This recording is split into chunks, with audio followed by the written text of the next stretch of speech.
Welcome, ladies and gentlemen, to this week's edition of the Petty and Ill-Informed Podcast, where we venture our petty and ill-informed opinion across the interwebs on a variety of subjects. Joining me, as always, Kevo. How are you, mate? I'm doing okay. Okay, John's going crazy. Go on. Sorry about that. Yeah, go on. Go on. He's looking out the window. It's a sunny day here in America, and everybody is out walking their dogs. So I have a 12-year-old Lancashire heeler that just absolutely is like an ancient Lancashire person. Just doesn't like anybody. What do you think? He's a good dog, but well, you want to go first with what's going on? Because it's a scary day in America. Donald Trump texted at 5:00 this morning that he's going to get arrested on Tuesday. He's going to get arrested. That's what he says. So this case in New York City, where they're saying that he used his money to pay off Stormy Daniels, the porn star lady, and he used campaign money to do it. So that's what he's saying. That's what the charge will be. Although we haven't actually got the charges yet, so we don't actually know what he would be charged with. He just said he was going to be arrested on Tuesday, and the guy who is the prosecuting attorney said no comment. So I don't know how he's coming up with it. It may or may not be true, but this caused a big stir today. Do you think it's true? Well, I think he's going to be charged with something sooner or later. But I mean, the way I look at it is, and the way I heard, that they have to put it to the grand jury, probably on Monday, and you don't know what they're going to say. They might say no, we don't think it's something that you should prosecute on. Well, I don't know if that's necessarily the point. The point is that I'm sure he is a little bit nervous, not because of this, but he'll look at it like, okay, I can ask for donations, for my legal fund or something like that. So that'll be good for him. It'll get his name back in the system. He sent out another tweet after that America's basically a third world country and we're being invaded, and America's way of life has changed to the point where we're not even a real country anymore. Which a lot of people will believe, unfortunately, because they'll just believe that. So, we'll see what happens. We'll see what happens. But it broke the glass, if you know what I mean. If he does get charged, it'll break the glass. I would imagine what will happen is when you break the glass, everybody else that's been holding back because they said, oh, we can't do it. We don't know what we're doing. We don't know if we should do this. They'll just all say, okay, pile up, pile on. It'll be a big, big pile of indictments that'll come in the next few weeks. That's my prediction. Because he'll be fighting that for years. You know what I mean? They'll delay and delay and delay and delay and delay. I mean, it's not like he's going to show up on Tuesday and they're going to say, what do you think? Oh, let's have a trial on Wednesday, and he's going to come in and say what is going to be, and they're going to have a trial. But you got to be convicted of a crime by all the members of the jury, and I think that's going to be a tough one. You know what I mean? Right. So you never know. Other than that, how's it going with you, mate?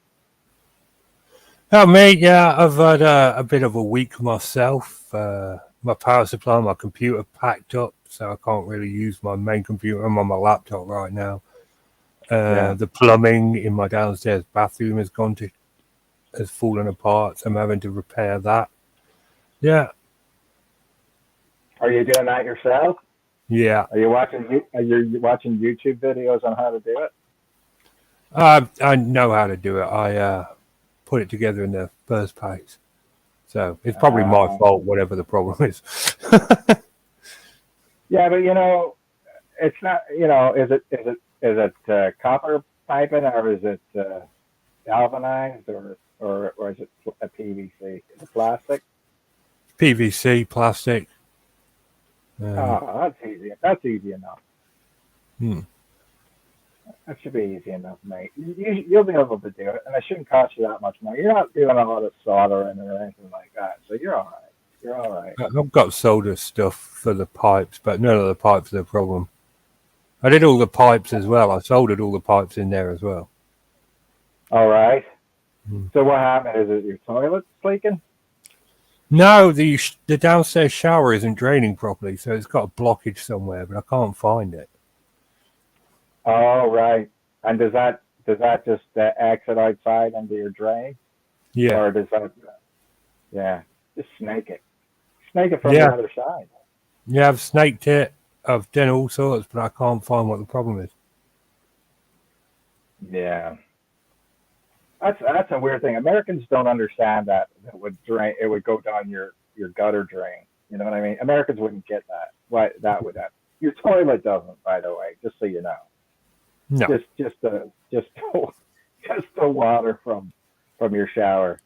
just But putting that out. like yeah, in America they don't do it. It all goes to the same sewer. It goes to the same sewer plant. That's it. No matter what, or the septic or whatever, which is sort of a shame because it's just water with a little bit of soap in it. You know, Hmm. but no big deal. Yeah, well, you got to get your long-haired girlfriend to stop showering down there. Yeah, It's usually a piece of hair that's just nasty.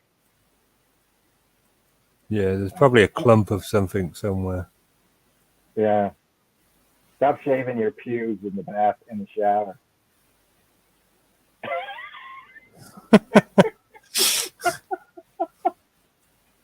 I mean, yeah, Uh, do that. well, at least you have a bathroom downstairs. You know what I mean? I Yeah. think most most most houses that I live in or lived in over there, you got your upstairs toilet and upstairs shower. You got one bathroom in the house, and it's upstairs. And I don't think people would get that either.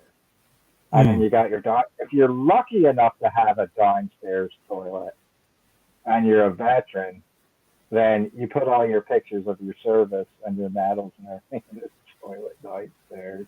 People don't understand that. You know what I mean? But Mm. that's your man shitter. And if somebody comes in and they want to use your toilet, I remember, somebody having to explain that to Sam whenever we went there. He goes, "Well, yeah, I've got all my pictures of Afghanistan and Northern Ireland and everything." And so there, he was like, "So, you know, just so you know, that's a tradition.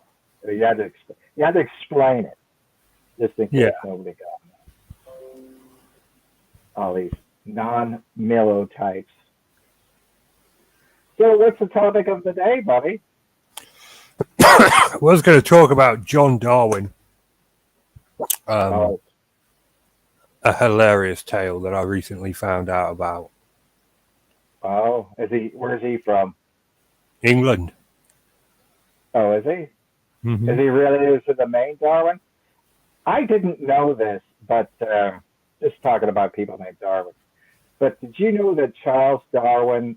You ever heard of the body snatchers in Edinburgh? You know, Yeah. what was Yeah. it? Yeah, Burke and Hare.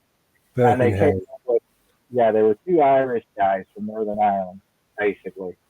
And I think Hare owned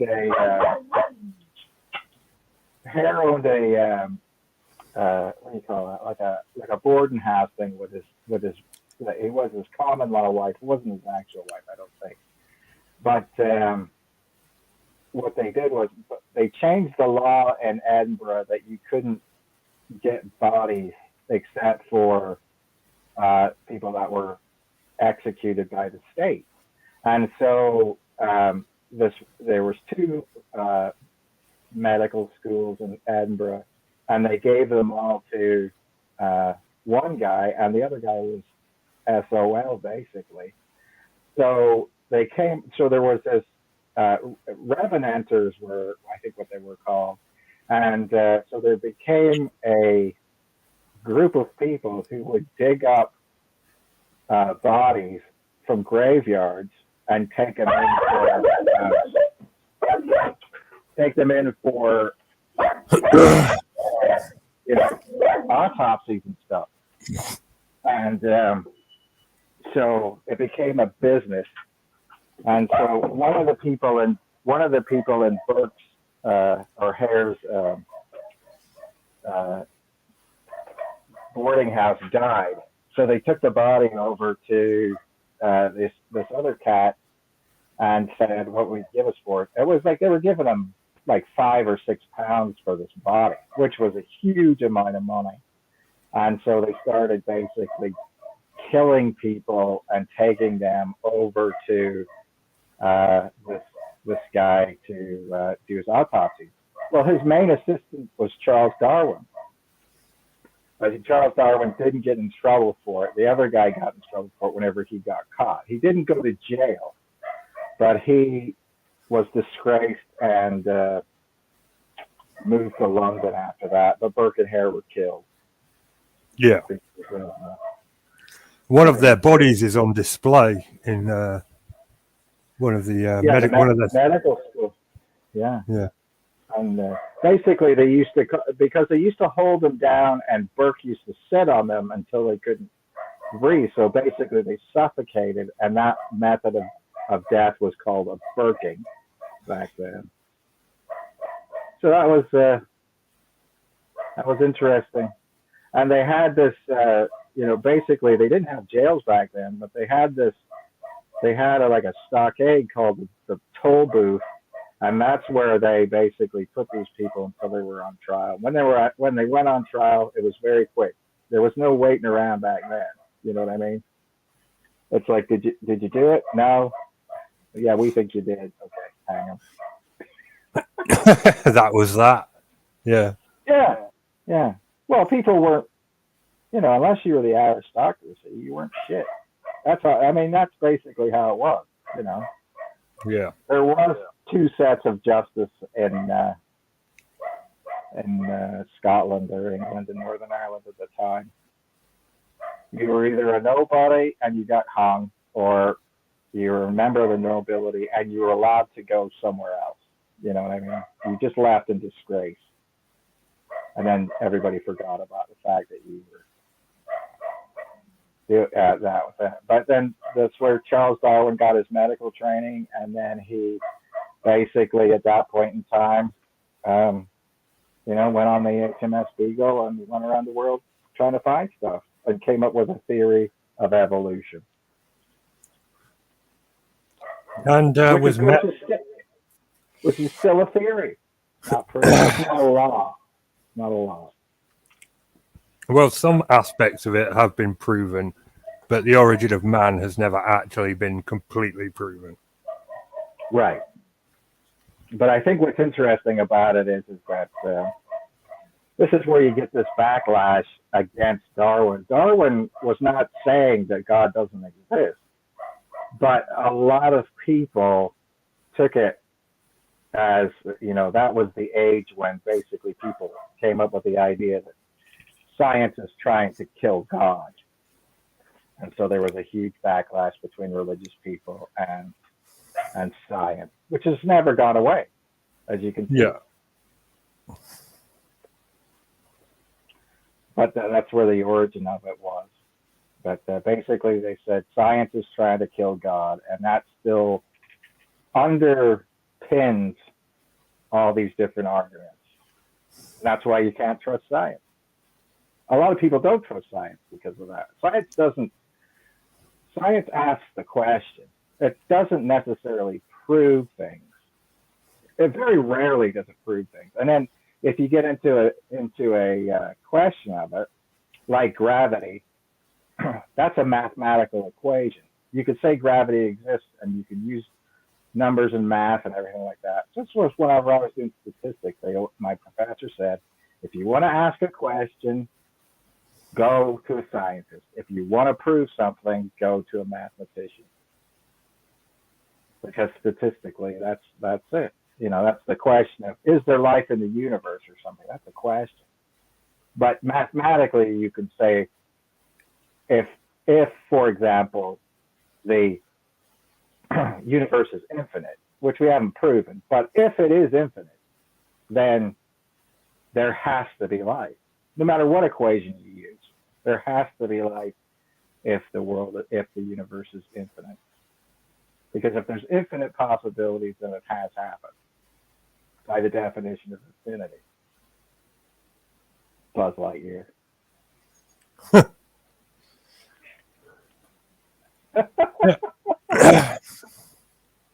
All fair points. That being said, that's why they had the algorithm on the Bigfoot show to prove where Bigfoot was. And then they just went there for a week and made it up.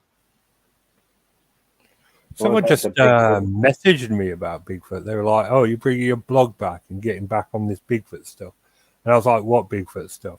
Apparently, someone posted a bunch of pictures of the coalition about of what was a real Bigfoot, what they said was a real Bigfoot, but was quite obviously a dude in a suit. And I was like, "That was parody. That's got to be parody."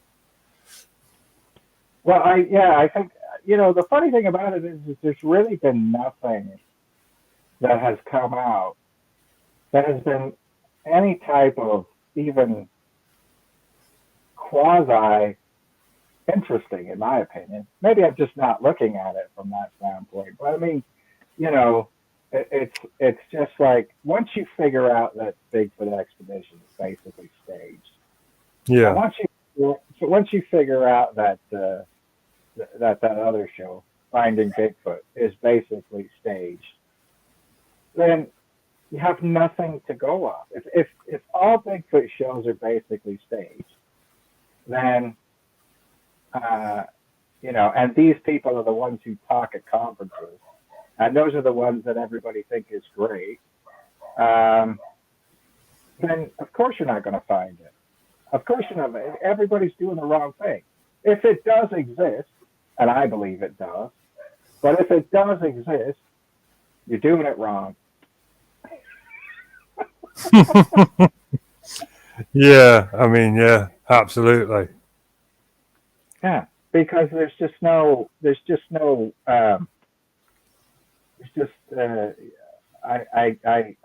mean, but these people still are convinced that the Gimlin film is real. You see what I'm saying? I mean, if you look at it like that, the Patterson-Gimlin film has actually done more damage to people looking for Bigfoot than if it didn't exist. Of course, if the Patterson-Gimlin film didn't come out, would anybody be looking for it? That's the question. Well, yeah, as Gabby just pointed out, nothing has ever come out from the Oak Island mystery, and people still investigate that. Right.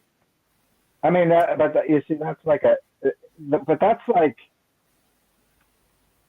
you can't ever, I mean, the amount of money that's been spent on that to find a treasure, yeah, is more than the treasure is probably worth, if there even is a treasure. If there even was a treasure, yeah. But this is the thing that's so weird about that. The way that, I mean, some of the things that they look for and find are very, very weird, and they don't make sense. But it's got nothing to do with the treasure. One of the things that I think was interesting was the way that they found these sort of drains that would have had to have been sort of walled off, dug into the ground, and packed with these coconut husks or whatever, and then replaced so that it would sort of drain into somewhere. We don't know where it drains to, but the thing about it is on an island like that, somebody did it and nobody knows why. You know what I mean? So then your mind can go crazy. It's just like this lagoon that was man-made. Now, there's no record of that. So you think to yourself, There's no it could be. record of anything on Oak Island. Right, but so that's what I'm saying is from that standpoint, it's very, very interesting. You know, Yeah. I don't know, but these people go in there and they sort of spend their last dollar trying to do it. You know what I mean? And this is the problem that you have. That in the end, um, it would seem to me, and it would make sense that you would just take a huge excavator in there and just dig like a massive mining pit, open mining pit or something to get it. But maybe they can't do that. You know what I mean? Like strip mining that you strip away, but maybe, I'm sure that the government of Canada would say, no, you ain't doing that. You know what I mean? Yeah. So I don't know. This is one of those things that's a weird scenario. It's like, there was one time on Time Team. I watched Time Team a lot. If you don't know what that is, it's a show with Tony Robinson, who's the guy who plays Baldrick, and these archaeologists that basically get asked to come to certain places and dig and do archaeology for 3 days. You know what I mean? So, but they went to Wales one time, and they were on this property, and they just said, all this stuff doesn't make any sense. You know what I mean? There was supposedly this sort of open river spring that had all these Roman artifacts in it, and it had a Neolithic thing on it, and a castle, that was all there. So it's like within like an acre. There was just basically the history of Britain in this acre, and they found like a sword, like a latten sword, which is an ancient Celtic sword, and they figured out at the time that this sword was under this the sword was buried on top of this barbed wire, and so they figured it couldn't be old. It was an old artifact, but because of the way it was buried on top of this piece of barbed wire, they knew that it had been recently buried. And so what had happened is that the guy who was sort of this, sort of archaeologist from, like sort of ancient, what do you call those people that are into ancient history? That I don't know. But anyway, this guy basically went around the world, brought all these Roman things back, the little tan sword and everything like that, and just buried it on his property. Which makes literally no sense at all. But he was just a big fake hoaxer. You know what I mean? Mm-hmm. And then whenever they proved it to the guy, he just shut up. You know what I mean? He didn't say anything. He was just, at that point in time, it was just like, I think he wanted to make it like the Disneyland of ancient shit. And, it just didn't turn out well. So people will fake stuff and spend, it was like, are you really going to take a 3,000-year-old sword, bring it to Britain, and bury it in the mud somewhere? You know what I mean?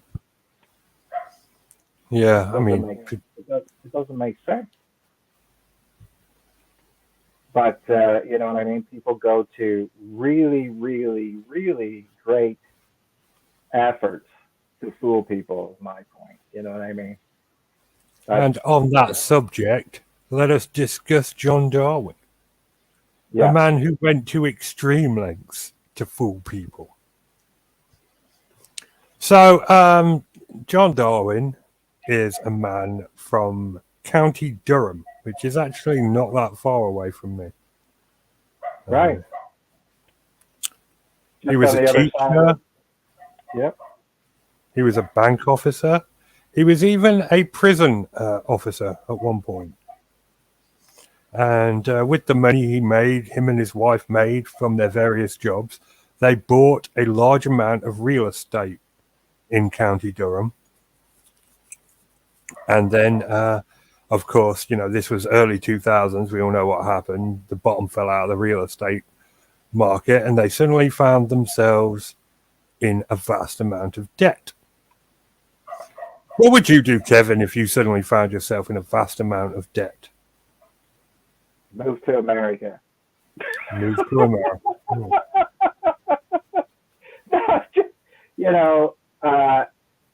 Well, I mean, the thing that I'd say about that, Richard, is there's a big stigma about declaring bankruptcy in Britain. I don't know if there was whenever I was a child. But I've actually been through the bankruptcy procedure in England, so. Is it like as stigmatic as it is here? Yeah, I mean, like, in America, I can't get credit cards or anything like that, so. Yeah, and you can't, even though time has passed, they'll never sort of let you off the hook for it. Because in America, it's on your credit report for 10 years. It used to be 7 years, but now it's 10 years if you had a bankruptcy. But after 10 years, it falls off, and you can go ahead and build yourself up, declare bankruptcy again. You know what I mean? Donald Trump has declared bankruptcy 4 times for his business, not personally, but for his businesses, for example. So you'd move to America or declare bankruptcy. So, Flo, Gabby, what would you two do if you got into a large amount of debt? I'm just interested, talking to chat. But, yeah, Trump did declare bankruptcy a couple of times, and, he's still listed as one of the richest men.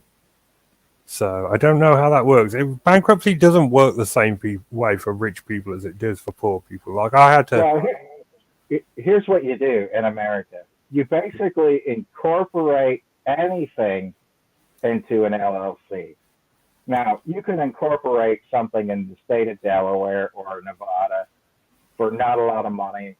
And then at that point in time, you basically bypass things through different corporations. So you personally don't declare bankruptcy. It's that entity that declares bankruptcy. Because for some reason in America, the Supreme Court basically determined that corporations are people.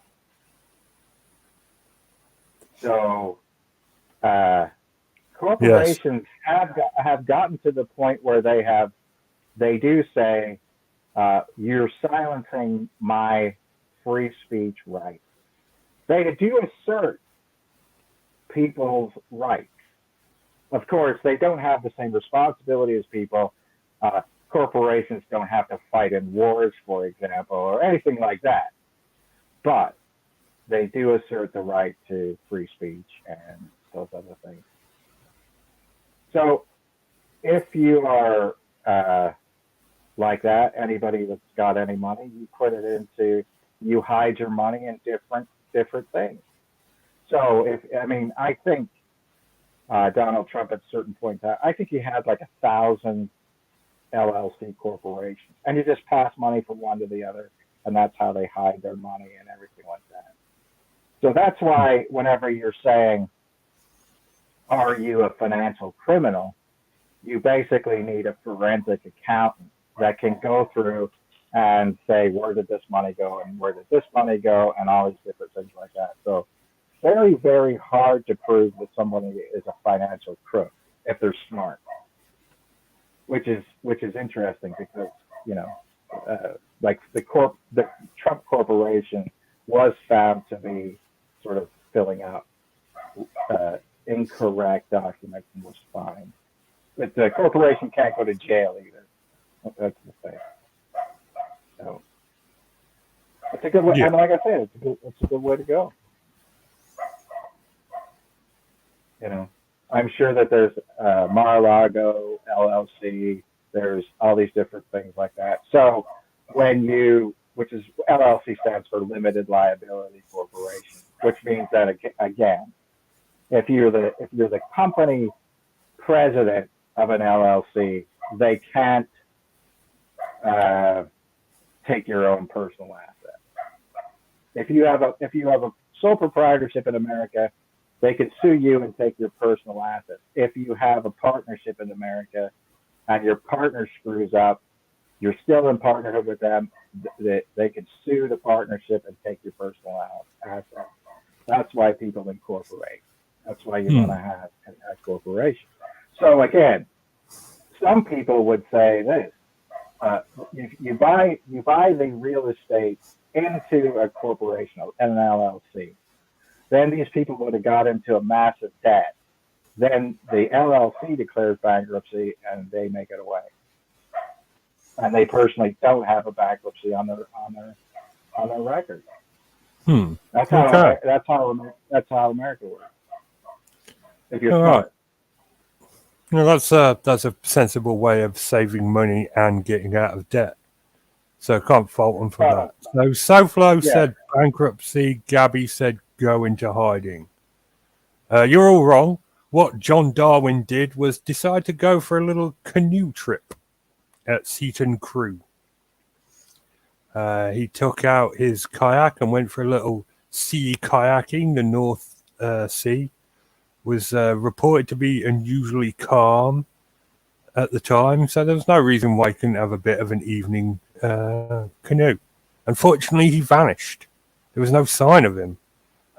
His paddle was retrieved in the sea, and then a day later, rescuers found the wreckage of his canoe. Or kayak, whatever, kayak, canoe, I don't know the difference. Anyway, so, poor John Darwin, all this debt, decided to go for a canoe, kayak, and died or vanished in the sea. So there was a period of mourning, as you would expect. His wife was obviously devastated. She got the death certificate. She got all his life insurance money, paid off all his debts. And, So, at least she got out of debt. At least she sorted her life out. At least, she can move on with her life happy and safe. Unfortunately, it was all a load of bollocks. He had faked his own death for the insurance money. And this is like the most ridiculous part of this story. He got away with it for 6 years and then did something entirely stupid. But the most puzzling thing for me is he moved back to the same town he'd been living in, into the house next to his wife. And apparently he grew his beard out and wore sunglasses and walked with a cane. And why would you go back? Why would you go back, Kevin? Well, didn't he claim that he had amnesia or something? It was like a little bit of a soap opera. That's like way, way, way at the end of the story. But yeah, he did that. Okay. Because I can't tell the difference whether this is an episode of EastEnders and Danny Dyer jumps into the water.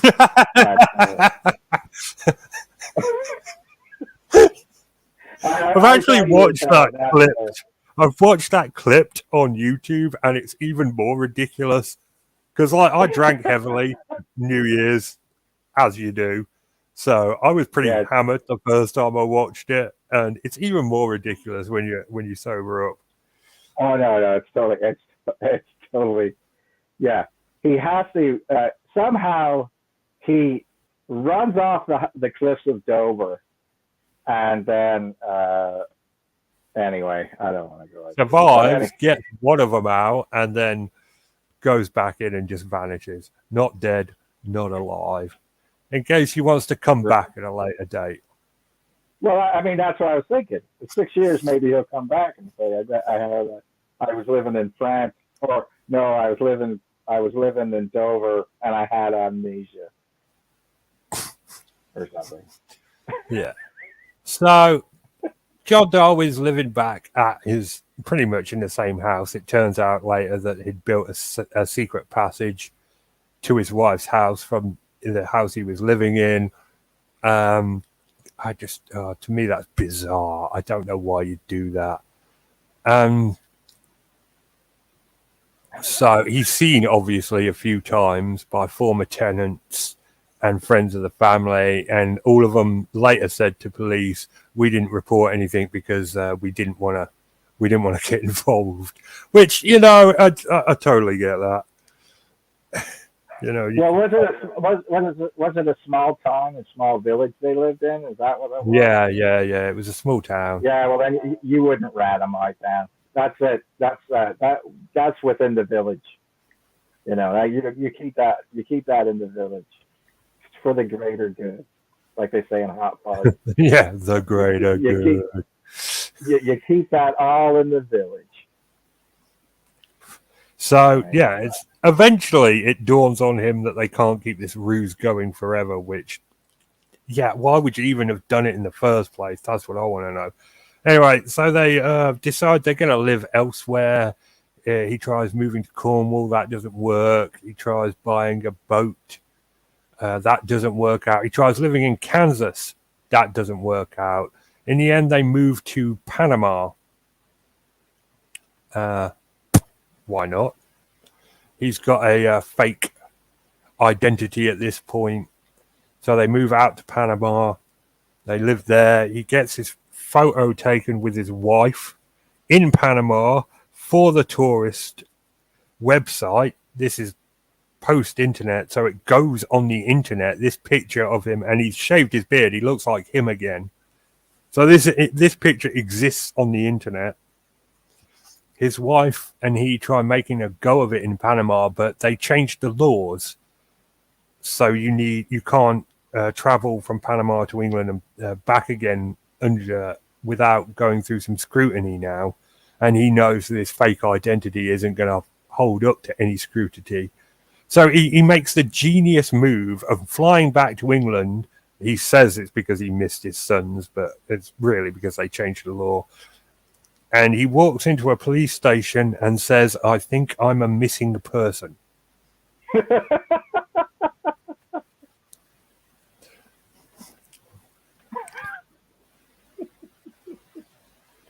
I was worse than that, Gabby. It was John Jones. That was his new identity. John Jones. The rationale he gave for this was if anyone shouted, "Hey, John," and he turned around, it wouldn't be unusual because his name would still be John. I'm like, well, right. I guess that makes sense. But yeah, so he walks into a police station, and the police by this time are well aware there's something's fishy. They hadn't actually seen the picture from the internet, but they were vastly aware of his wife's behavior, of cashing in all the life insurance policies, selling all the houses, and transferring money to the Panama. So they were already like, their eyebrows were raised. There's an expression. So he walks into there, he says that. 2 hours later, they break him and he tells them everything. And, a day later, the Daily Mirror finds that picture of him online, and that's just it. So, they get arrested for fraud, insurance fraud. What's funny about it is, Richard, it's a reggae song, John Jones. There's a reggae song redone by Madness called John Jones, and it was out at that time. John Jones, you a son of a gun. Yeah, that's fair. But I think what I find is interesting about it is, a lot of people do go to Panama because apparently, just a quick aside, like you can live really cheap in Panama, but they have a lot of different amenities and things like that because of the fact that the Americans used to have bases there to guard the Panama Canal. So it's a pretty advanced little place. So I've heard of more than one American that's ended up in Panama. It's a big retirement location now because you can still you can move to Panama, and if you have Social Security, there's certain countries you can't live in and still receive it, but Panama you can. So your money goes a very, very long way, apparently. Yeah, Gabby, because John had only told his wife, his kids to this day still don't speak to him. I believe they've repaired their relationship with his wife, but they don't speak to him. Him and his wife both did about 6 years in prison for fraud. Most of their finances were seized. The ones that could be, well, they transferred all their money, back and forth from England. A lot of it was in deception and Steve. So they didn't really get out of debt in the end.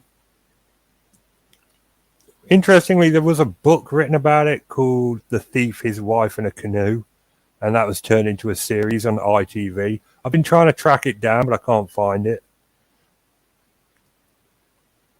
It's not on the ITV player? No, it's not. I've been looking for it. But yeah, it's a funny little tale that I stumbled upon, when I'm going through the internet, and I thought it was worth talking about. I mean, faking your own death, and not just faking your death in the most cliche way imaginable. The old lost at sea routine. Well, I honestly, Richard, I'm surprised that they paid out on the life insurance. I'm surprised at that because the corpus. You have no corpus to like that. You have no body, and so therefore, I would assume that that they would contest the fact that he was dead and have a waiting period. You know what I mean? Well, his wife had a death certificate, so that's a body. Yeah, yeah, I understand. But who produced that death certificate? Obviously, that guy's in trouble. I mean, if I was the wife, I'd be like, okay, well, I just couldn't do that because she knew he'd come back. But if I was the wife, I'd be like, I didn't fill out death certificate. Somebody has to sign off on that. So who did she go to sign off on the death certificate? Her doctor? Well, he disappeared in 2002, and the death certificate wasn't issued until 2003. So there was a waiting period.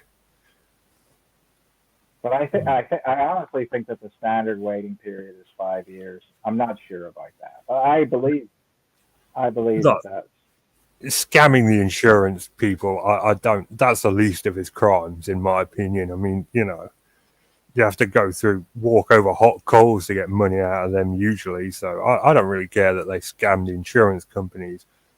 No, that's why I'm saying. I'm so surprised that it went that well.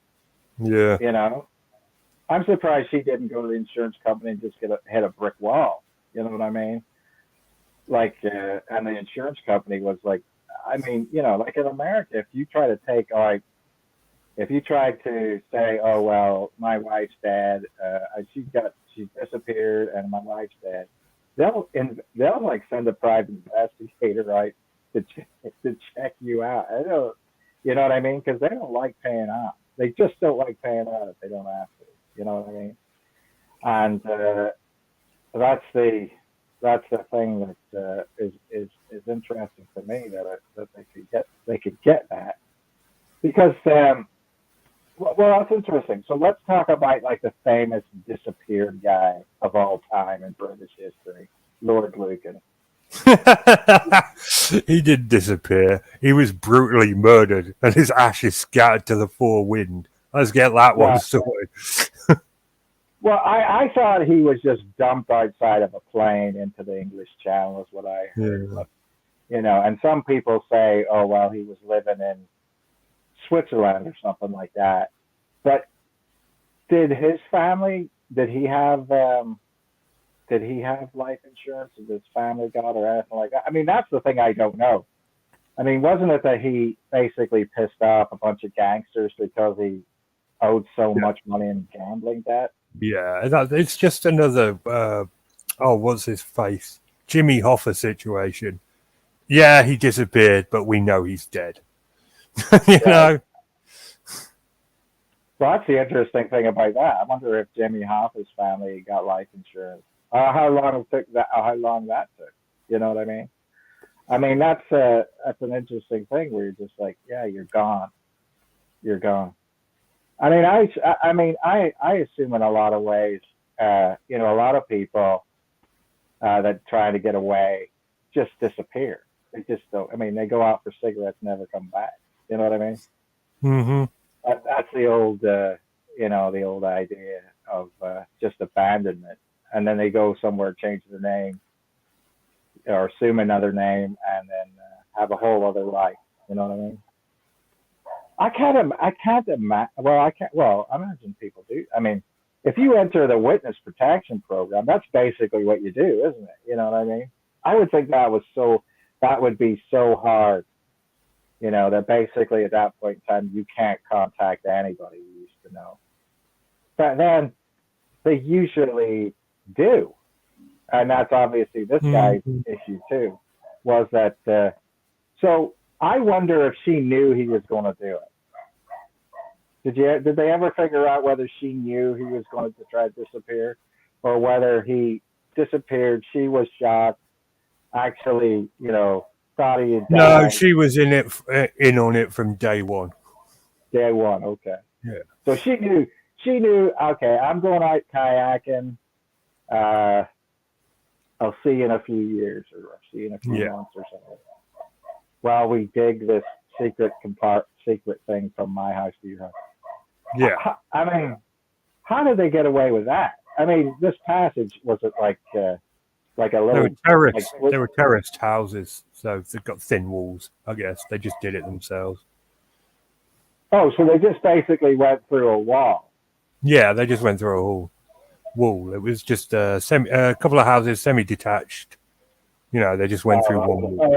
Oh, okay. I didn't get the semi-detached part. I was thinking like it was like the Great Escape, and Charles Bronson was digging it 110 feet long to try to get out, and they had to like go out in their garden and get rid of this soil by kicking it around in their garden.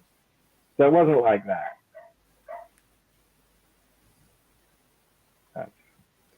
Yeah. It was all it was orchestrated plot by the two of them. And to be honest, I don't care that they scammed the insurance companies. I care that he moved back into his own house. To me, that just seemed like a really, really stupid idea. That was what hooked me into this story. Well, it's brazen. You know what I mean? Yeah. It's totally brazen that you're going to do that. That's like giving the finger to everybody, isn't it? It's like, I'm in debt. I want to get out of it. F you guys. So in a way, I do like that sort of balls on him, but I don't like the fact that he's so stupid. I mean, why wouldn't you just go to Panama and stay there? I mean, I understand what it's like to live in another country and miss your homeland and want to go back. You know what I mean? But if you're in the situation of, if you're in a situation like that, you would think that the best thing to do is just, that's it. I've cast my die. I have to stay here, or else I'm going to get caught. And the fact that he thought to himself, right, I'm just going to go back and say, I think I'm a missing person or whatever. I mean, it's a hell of a line. I've got to give him props for that. Yeah, but I mean, psychologically, what makes you think that you can get away with that? You know what I mean? I mean, that's the thing where I'm trying to like grasp it. That it's like, what makes you think? But then in the end, if you say he only served 6 years, that's really for what he did. That's nothing. You know what I mean? Nothing. This was back in 2007. So if you remember the early 2000s, the world got very small very quickly when the internet became cheaper and available for everyone to use. I mean, it did get very small very quickly. Well, that's it, isn't it? I mean, that's the thing. The world is small. I mean, if you get to the thing where you look at it like your kids have like my kids have friends in Northern Ireland. They have friends here. They have friends. I mean, it's like when he talks about, somebody, I'm like, well, where is he live? You know what I mean? Because I have no clue where his friends are. You know, he's still friends with that, and because he's in groups, that have chat groups, and his friends become friends with people in Britain. You know what I mean? And that's how that works. It is a very small world, and from that standpoint, sometimes you just never know where somebody's actually from. You know, I think that's one of the things that is interesting is whenever you really look at the whole idea of faking people, catfishing people, it's so easy. Mm-hmm. It's so darn easy because a lot of these. As a person, who used to do a lot of research into psychological warfare, the fact that you can affect the outcome of another country by spending a couple $100,000 is amazing to me. You know what I mean? Amazing. And yet nobody believes it. You know what I mean? It's sort of like the idea of, somebody coming out and saying, we've been fooling you. And the people who've been fooled have said, no, you didn't. No, you didn't. You didn't fool us. I still believe you. I still believe what you're saying. It's like this whole QAnon thing. You know what I mean? Mm-hmm. How many people actually believe that Democrats suck blood out of people, out of babies, to get the anthropochlorine, and that's how they live longer and look young, is because they're taking this. I mean, come on, man. You know what I mean? It's so ridiculous, and yet people still talk about that. I don't get it. It's like Vladimir Putin this week got in trouble, got indicted or whatever. He has an arrest warrant put out for him, which he'll never face. But he's been abducting children from Ukrainians and taking them back to Russia so they can be, basically raised by Russian people. So eventually, when they feel Russian, they'll move back to Ukraine and they'll say, well, I feel like I'm a Russian. Ukraine should be Russian. It's like the Nazis. They did the same thing. They took Polish children that looked Aryan and brought them back to Germany so that they could be raised by German parents so they would feel like they were an Aryan German. It's the same thing.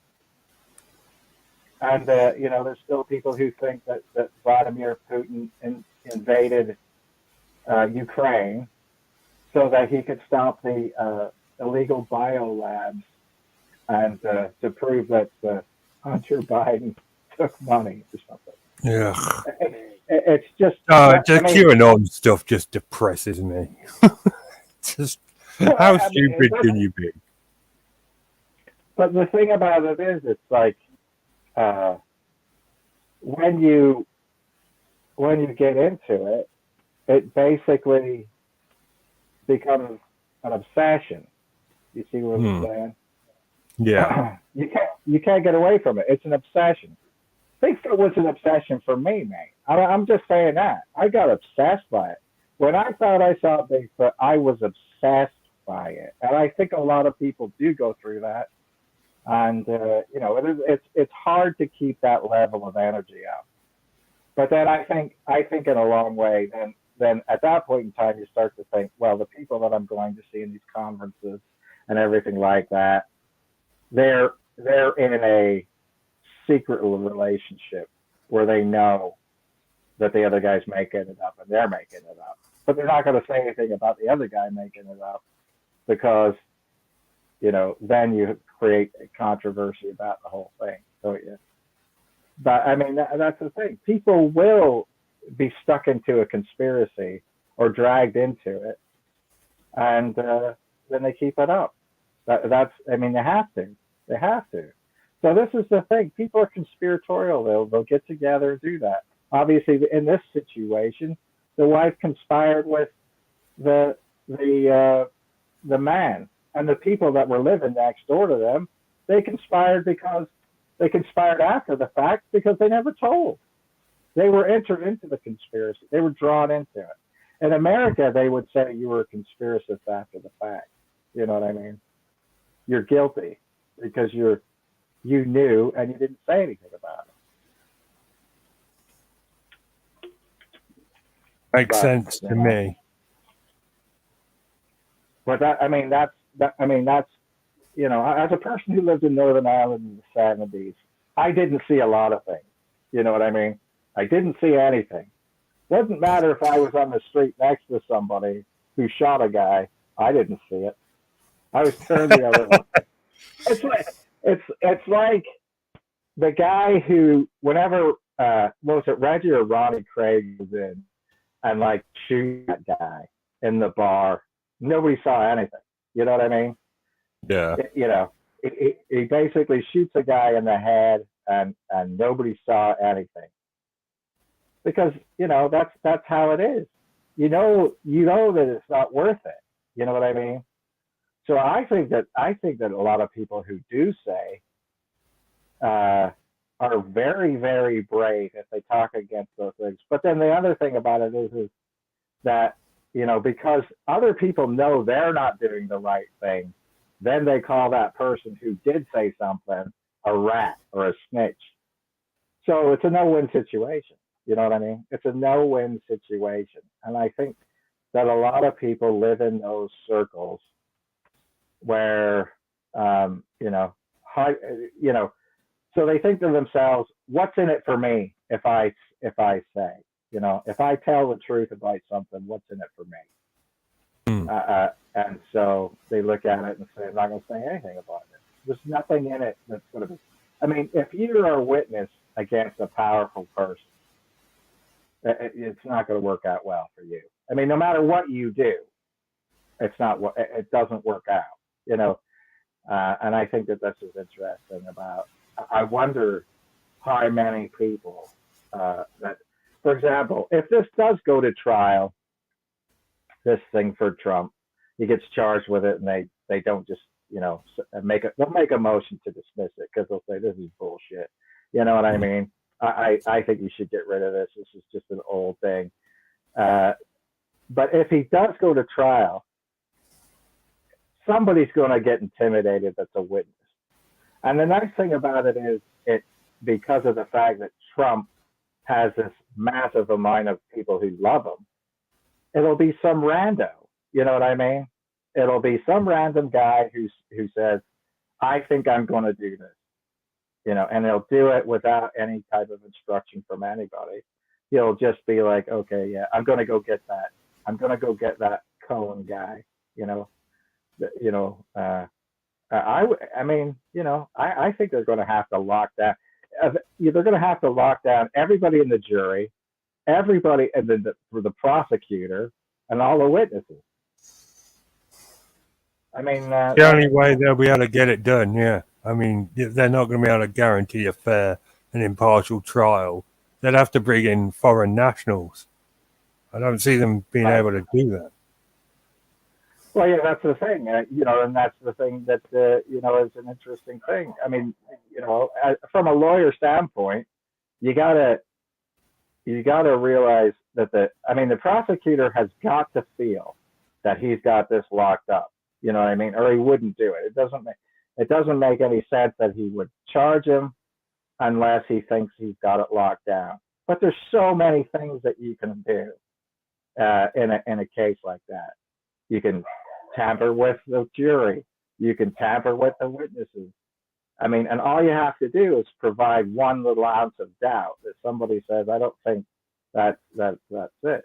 And I mean, if 3 in 10 people in America are convinced that he's the best thing that's ever happened to America, I think that there's some people that can't be changed. I mean, I could see this just going to a hung jury that never can actually decide on whether he's guilty or innocent. You know what I mean? But it's interesting. It's going to be an interesting thing. I wasn't there. I don't know what happened. You know what I mean? I'm open to that. I'm open to really finding out what evidence there is. But then at the same time, I you know, I mean, if somebody asked me if I could be impartial, I don't think I could. You know what I No. mean? Yeah. So I don't know, brother. It's an interesting thing. It's going to be an interesting week. We'll see what happens if he does get charged. Because if by next Saturday there's a picture of Donald Trump in a mugshot holding up a thing, you know, the world will change. I think. I don't know. We'll see. But that be a thought for next week. We will return next week, despite the hopes of many, to discuss the possible arrest or unarrest of Donald Trump, among other topics. It's good night from me, and it's good night from Kevin. Good night, everyone. Goodbye. Good night. Stay safe.